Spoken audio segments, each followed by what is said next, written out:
Welcome to টুকিটাকি রান্নাবাটি। আজ নিয়ে চলে এসেছি লাল লুচি। তার জন্য ফার্স্টে নিয়ে নিলাম আমি বিটের রস।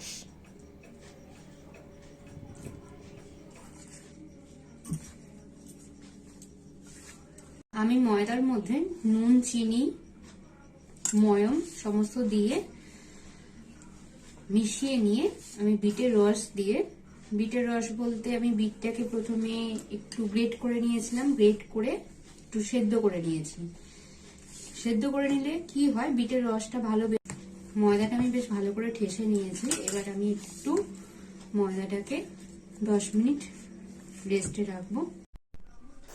এরপর লেচি কেটে বেলে নিয়েছি লুচিগুলো, তারপর গরম তেলে ছেড়ে দিলাম। দেখো কি সুন্দর ফুলে উঠছে। যখন সবকটা লুচি এরকম পারফেক্টলি ফুলে ওঠে তখন মনে হয় আমার খাটনি সার্থক হলো। তাহলে তোমরাও একদিন এইভাবে বানিয়ে ফেলো ঝটপট লাল লুচি। দেখা হচ্ছে পরের রেসিপিতে।